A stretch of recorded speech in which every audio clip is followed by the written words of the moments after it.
Ibn Arabi's path to the Nafs Mutmainnah, the soul at peace with Allah, begins inside your reactions. The strange part is this: peace does not appear when desire disappears. It appears when desire stops ruling you. Learn the signs, and you can catch your nafs changing before your next choice. The change begins before you feel peaceful. It begins when you stop obeying every voice inside you. Ibn Arabi's teaching does not give you a magic trick for killing desire. It gives you a way to see what desire is doing to your heart. That matters because you cannot leave a place you refuse to recognize. Nafs al-Amara, the commanding self Nafs al-Amara, is the self that pushes you toward what it wants, even when your heart knows better. You feel its pull in simple moments. Someone insults you, and your body wants to answer. You see what another person owns, and envy rises. You want praise, comfort, attention, or control, and your mind quickly builds reasons to get them. The nafs do not always speak like an evil voice. That is what makes it dangerous. Sometimes it sounds reasonable. You tell yourself, I deserve this.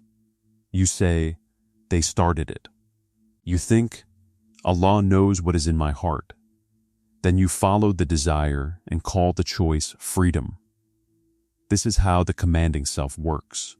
It does not always force you. It persuades you. You may still pray here. You may fast. You may read the Qur'an. You may even spend long nights making dua. But your worship can become another place where the nafs seek an image of itself. You want to be seen as sincere. You want to feel spiritually special. You want people to notice your patience. You may even become proud that you are fighting your ego. That is the trap. The nafs can wear the clothes of religion while still asking, what do I get from this? Ibn Arabi repeatedly turns attention toward the inner state behind the outward act. The act matters, but the heart that performs it matters too. So do not ask only, did I pray? Ask, what happened inside me when I prayed? Did prayer make you softer toward people? Did it make you less hungry for praise? Did you become more willing to obey Allah when nobody saw you? These questions expose the hidden ruler. The exit from Nafs al-Amara is not hatred of yourself. It is truthful watching. You notice the desire before you obey it. That pause is small, but spiritually, it is enormous. Because the moment you can watch an impulse without becoming its servant, something has already changed. You are no longer completely inside the impulse. You are beginning to see it. And what you can see, you can begin to surrender. Nafs al-Lawama, the self that wakes up Nafs al-Lawama, is the self that notices its own failure and turns back toward Allah. This stage feels very different. You still fall. You still become angry. You still chase praise. You still lose your patience. But now something inside you refuses to let the mistake become your identity. After the wrong choice, your heart wakes up. You feel regret. You remember Allah. You see the distance between what you did and what you know you should have done. This is painful, but it is also a mercy. The person here is no longer comfortable with every desire. Your conscience has become louder than your excuses. You begin catching yourself. You hear yourself speaking harshly, and something inside says, stop. You feel envy rising, and you recognize you want revenge, but you remember that Allah sees you. This recognition is the doorway, yet this stage has its own trap. You can become addicted to guilt. You can spend so much time judging yourself that the ego quietly returns through another door. Instead of saying, I am better than others, you begin saying, I am worse than everyone. Both can become forms of self-obsession. The ego does not care whether you praise yourself or condemn yourself. It only wants you staring at yourself. So the exit is not endless self-criticism. The exit is returned. You notice the fault. You admit it. You seek Allah's forgiveness. Then you change the next action. That is real repentance, not merely feeling bad. This is where the heart begins to learn a new rhythm. Desire rises. You notice it. You turn toward Allah. You choose differently. Then it happens again and again. Slowly, the space between desire and obedience grows. That space is precious, because inside that space, your freedom is being rebuilt. But there is a deeper question waiting.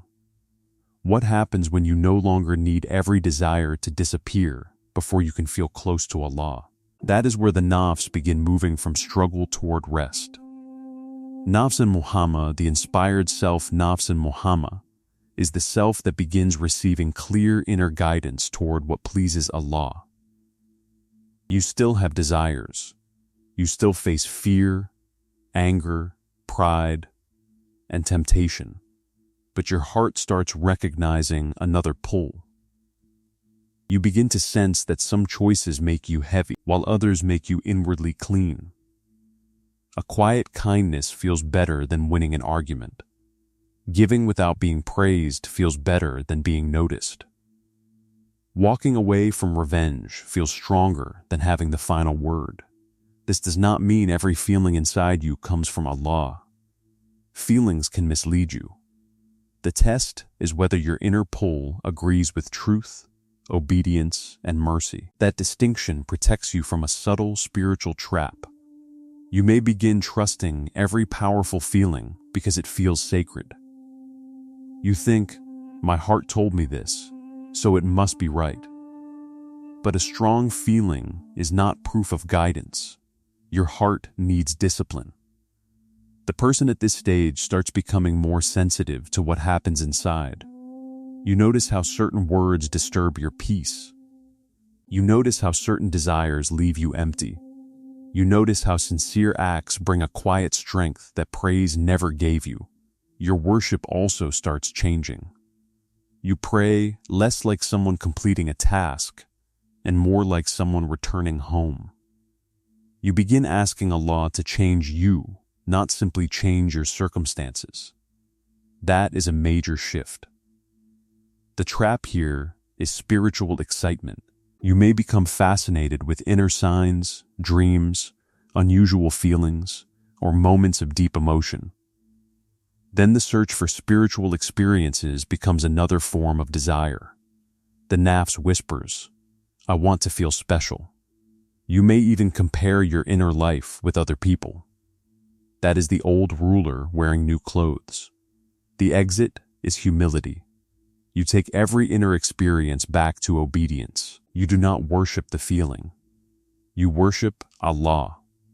When inspiration makes you kinder, more honest, more patient, and more willing to serve, it bears good fruit.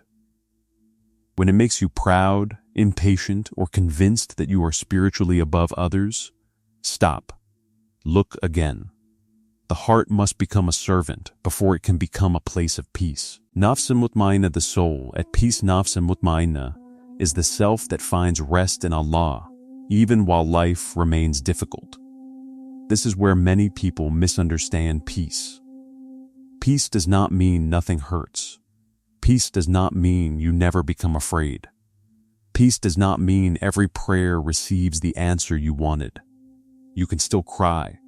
You can still grieve. You can still feel uncertainty. But something deeper no longer collapses when life changes. Your heart stops demanding that the world obey your wishes before it trusts Allah. That is a huge freedom. The person living here does not need constant control. When praise comes, you receive it without building your identity around it. When criticism comes, you examine it without letting it destroy you. When money increases, you remain grateful. When money decreases, you remain responsible without believing Allah has abandoned you. When people leave, you grieve without turning your grief into rebellion against Allah. Your heart becomes less dependent on changing conditions. This is what makes the state so powerful. The person at peace is not numb. You become more alive, not less. You notice beauty more clearly. You feel compassion more deeply. You serve people without needing them to complete you. You can forgive without pretending that harm was acceptable. You can say no without hatred. You can say yes without fear. The trap at this stage is subtle. You may become proud of your calm. You may look at troubled people and think, why can't they be like me? The moment peace becomes a reason to feel superior, the nafs has returned. True peace makes you more merciful. It does not make you taller than anyone else.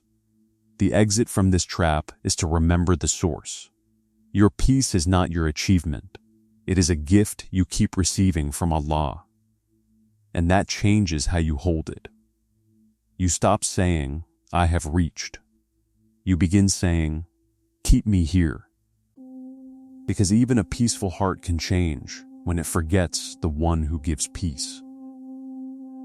Nafs al-Radiyah, the self, that is content nafs al-Radiyah, is the self that becomes content with Allah's decree, without demanding that life match its personal script. Contentment does not mean you enjoy every hardship. You can dislike pain and still trust Allah. You can seek treatment, earn money, defend yourself, leave harmful situations, and ask for better days. Contentment means your heart does not make peace conditional on getting what it wants. This is where surrender becomes real. You stop asking only, why did Allah let this happen? You begin asking, how should I meet Allah through this? That question changes suffering. A delay can teach patience. A loss can expose attachment. A rejection can reveal where you placed your worth. A difficult person can expose the anger you thought you had conquered. Nothing automatically becomes good, but everything can become a doorway back to Allah. The person here learns to receive both ease and difficulty as places of worship. When ease comes, you do not forget Allah. When difficulty comes, you do not accuse Allah. You keep walking. The trap is false contentment. You may call passivity trust. You stop taking action and say, whatever Allah wills. But real reliance does not cancel responsibility. You tie the camel, then trust Allah. You seek justice without becoming consumed by revenge. You work for change without believing your effort controls the final result.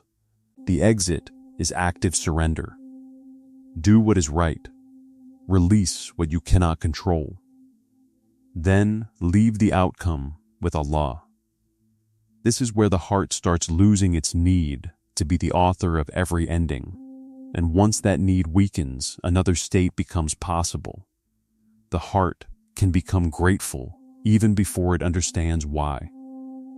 That is the next movement. Nafs Mardiyah, the self-accepted by Allah. Nafs Mardiyah is the self that seeks not only Allah's pleasure, but a life worthy of His acceptance. This changes the question inside you. You stop asking, do I feel close to Allah? You start asking, is Allah pleased with how I am living? That question cuts deeper. Feelings can rise and fall.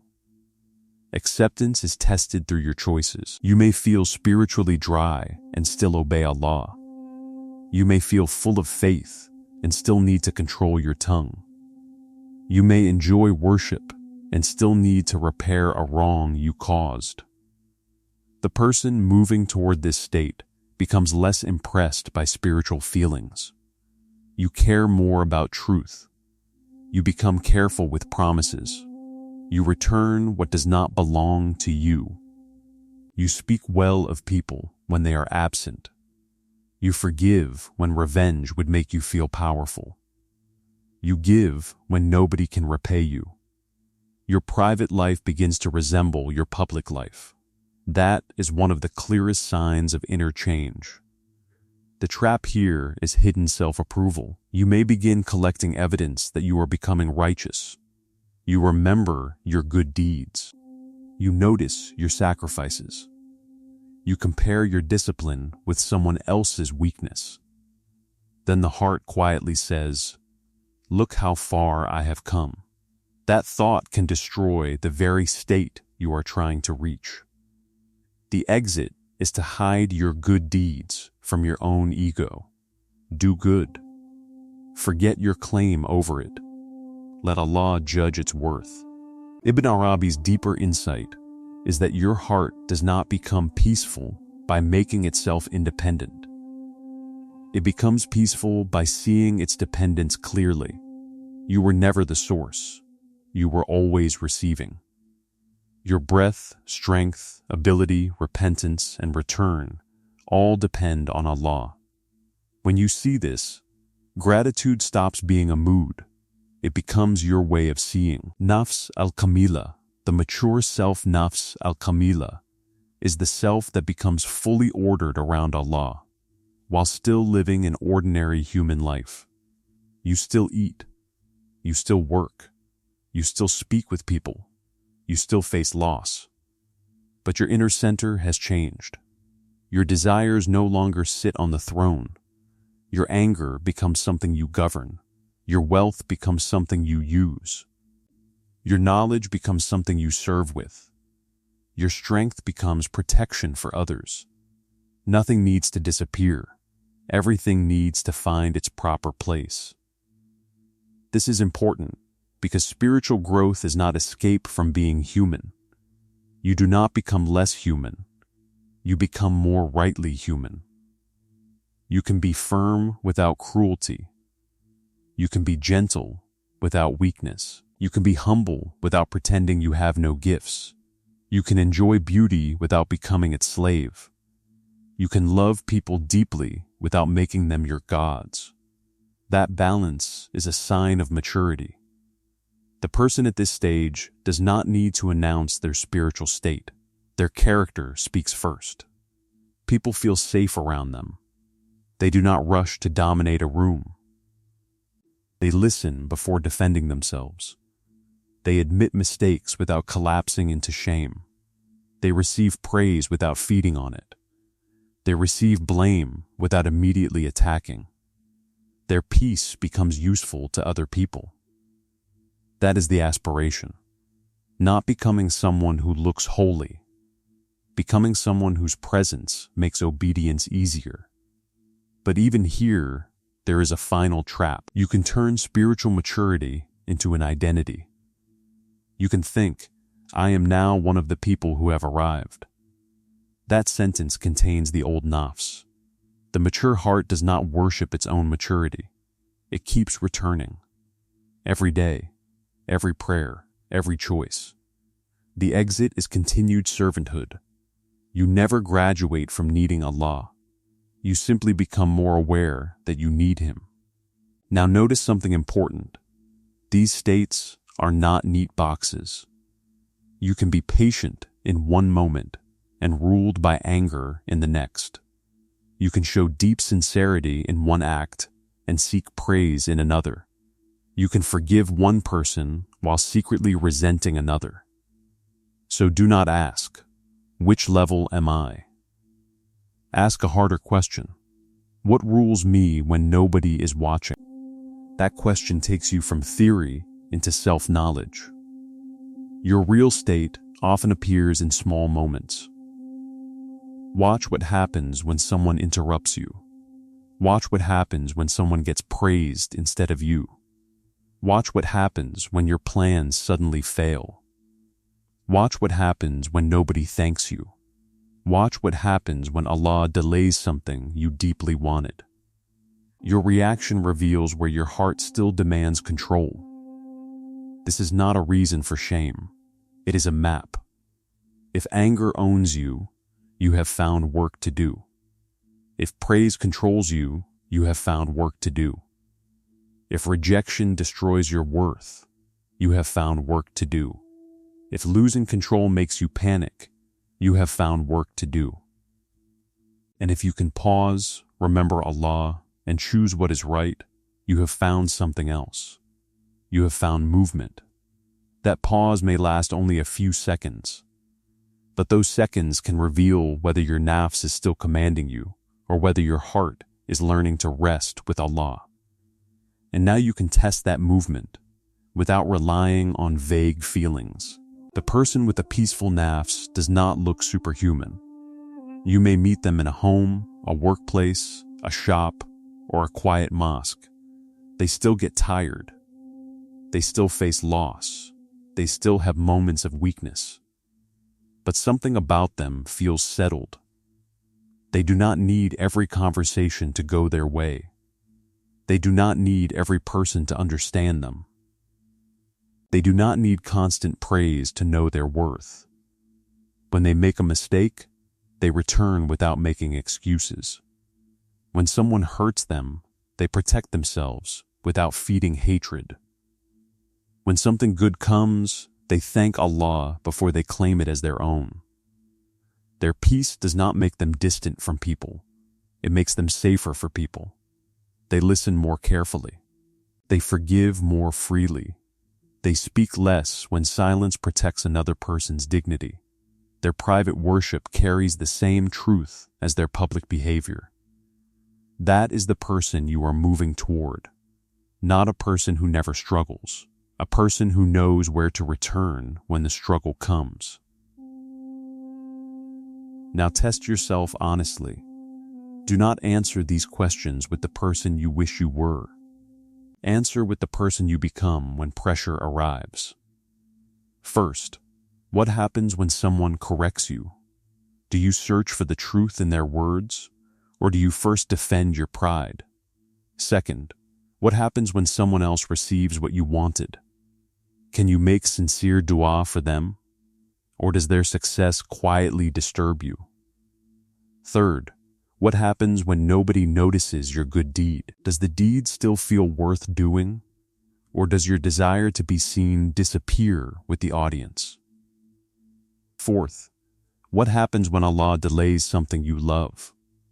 Do you keep asking while remaining humble, or does your heart begin treating the delay as rejection? Fifth, what happens after you sin? Do you return quickly, or do you hide behind excuses because admitting the truth hurts your ego? Sixth, what happens when you lose control? Does fear take over your whole inner world, or can you pause and remember that Allah never loses control? Seventh, what happens when you receive praise? Can you accept it without needing more? Or do you begin performing for the next compliment? Eighth, what happens when you are alone? Does your heart still turn toward Allah, or does your spiritual life depend on being seen? These questions are not a test for perfection. They are a mirror, and the mirror may show you something uncomfortable. Perhaps you are peaceful during worship, but restless during disagreement. Perhaps you trust Allah with the future, but struggle to trust Him with your reputation. Perhaps you can give money, but cannot give up the need to win. Perhaps you forgive strangers, but keep old anger against someone close. Do not look away. The place where you lose peace is often the place where your nafs still demands ownership. That is where your work begins, not everywhere. There, Ibn Arabi's approach points you back towards seeing the heart clearly. You do not need to invent strange signs or chase hidden experiences. Watch what your heart does, then respond with truth. That is the practical doorway. Start tonight with one moment. Before you sleep, remember the strongest emotional reaction you had today. Maybe someone angered you. Maybe someone ignored you. Maybe someone praised you. Maybe you felt envy. Do not merely remember what happened. Ask, what did I want in that moment? Perhaps you wanted respect, perhaps control, perhaps approval, perhaps revenge. Then ask, what would Allah want from me now? Sit with that question. Do not rush to produce a beautiful answer. Let it expose you, then make one simple act of return. Ask forgiveness. Forgive someone. Give something quietly. Hold your tongue. Or change a choice you keep repeating. Do not try to conquer your whole nafs in one night. Train your next response. Then repeat it tomorrow. This week, choose one desire that often rules you. Do not pretend it does not exist. Watch it. Name it. When it rises, pause before acting. Take a breath. Remember Allah. Then choose the action that serves truth instead of impulse. This is not magic. A pause will not make you spiritually complete, but a pause creates space for choice. And repeated right choices slowly reshape the heart. The goal is not to become someone who never feels desire.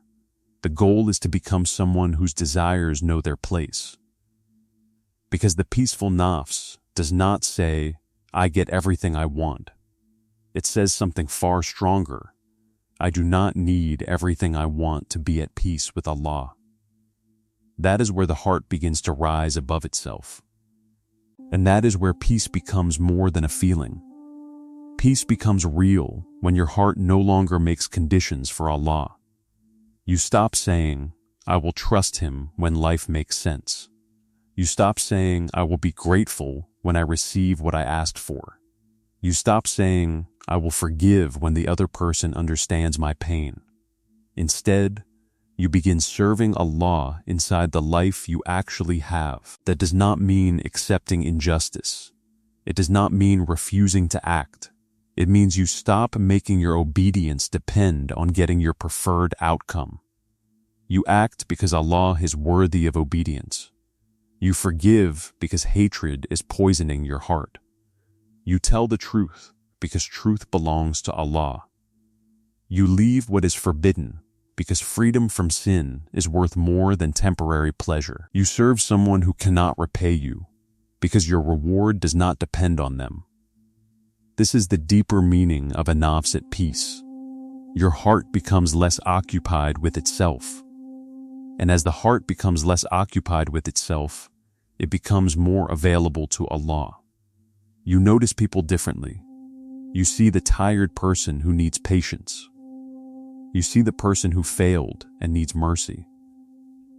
You see the person who annoys you as another test of your character. You stop asking only, what do I get from this life? You begin asking, what can Allah receive from this life through me? That question changes everything. Your peace is no longer just for you. Your patience protects someone else. Your restraint prevents a wound. Your forgiveness ends a chain of harm. Your honesty gives another person safety. Your worship becomes a source of good beyond your own heart. This is why the goal cannot be mere comfort. Allah does not call you toward a peaceful nafs so you can become comfortable with yourself. He calls you toward surrender. The peaceful heart is not an escape from responsibility. It is a heart strong enough to carry responsibility without making the self its center. So when you fall tomorrow, return. When anger rises, pause. When praise comes, thank Allah. When rejection comes, remain truthful. When desire pulls you, remember that desire is not your master. When life changes, remember that Allah has not changed. And when you cannot understand what is happening, keep your place before Him. That is the real work. Not looking spiritual, not feeling spiritual, not becoming fascinated with your own inner state. Returning again and again until returning becomes your nature. The final truth is simple, but it is not easy. You do not make your Nafs Mutmainnah by forcing your heart to feel peaceful. You make room for peace by removing the things that compete with Allah for your heart's obedience. You watch yourself. You catch the impulse. You turn toward Allah. You choose what is right. Then you repeat. That is how a restless heart learns rest. And perhaps one day, after years of small choices nobody saw, you notice something strange. The insult still arrives, but it no longer owns you. The praise still arrives, but you no longer need it. The loss still hurts, but it does not make you accuse Allah. The desire still rises, but it no longer gives the order. There is still a human being inside you, but the throne has changed. That is the journey toward the Nafs Mutmainnah. Not becoming someone who has nothing left to fight. Becoming someone who knows what is worth obeying. So tonight, do not ask yourself whether you are spiritually advanced. Ask something more honest. What desire ruled me today? Then name it before Allah. Do not defend it. Do not decorate it. Do not hide it. Bring it exactly as it is. Because the heart begins to become peaceful when it stops lying about what it loves. And if you are willing to tell the truth there, your journey has already begun. Now tell me honestly, what desire or reaction inside you most often steals your peace with Allah?